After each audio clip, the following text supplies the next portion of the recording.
The Waylanders is a classically inspired RPG that took its first steps on Kickstarter back in 2018 and has been steadily picking up steam ever since.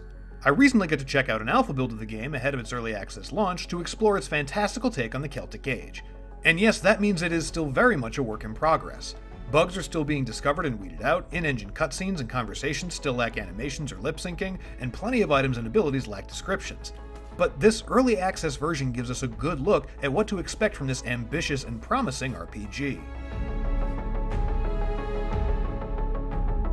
The Waylanders is a unique blend of historical fiction and mythic fantasy, set in the ancient real-world region of Brigantia, but overflowing with supernatural magic.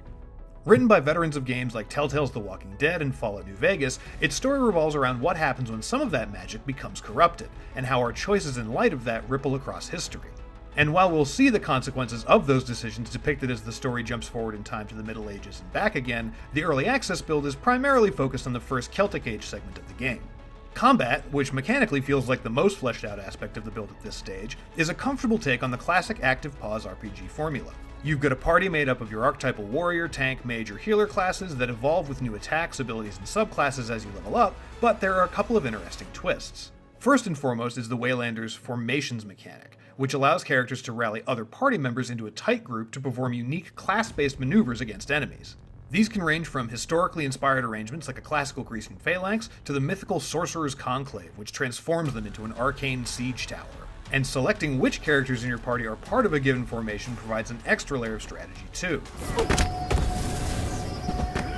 The more members in a formation, the more damage it can deal or absorb before breaking, but pooling everyone into one big group drastically limits your options. Perhaps instead of channeling the entire party's energy into a magical golem that will stomp all over its foes, you can opt to put 3 of your 5 total party members into the Guardian Shield Dome to provide cover as your 2 spellcasters bombard the enemy from a distance.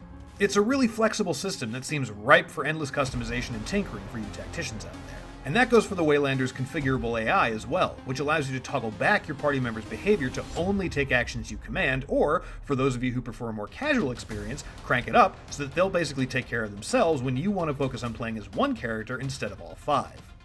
The other notable tweak to the classic RPG style, and this goes for exploration as well as combat, is the Waylanders' dedication to making the experience just as enjoyable for players who prefer a third-person perspective as those who want the classic isometric RPG experience.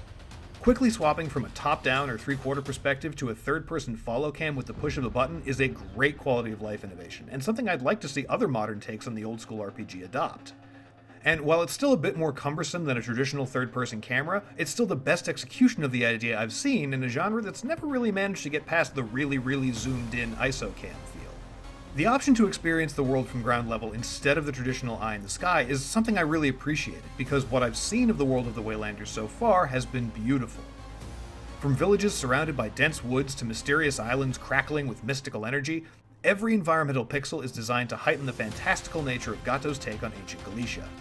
It's a fascinating mix of old-world historical influence and creative, colorful designs. Blue-skinned humanoid sorcerers with golden metallic eyes sit across the table from Greek adventurers and Celtic kings, while the quote-unquote monstrous Fomorian giants of Irish folklore are surprisingly endearing with their childlike excitement at seeing the surface world for the first time. Holy shit! Yes! The Waylanders looks to be an engaging take on the Celtic mythos, which rarely gets a spotlight in media as it is, and I'm intrigued to see where it ends up once it hits final release. Gato Studios is clearly invested in creating an experience alongside its community, and with a fresh take on RPG systems and its unique world, we'll gladly keep checking back throughout early access to see how it's shaping up.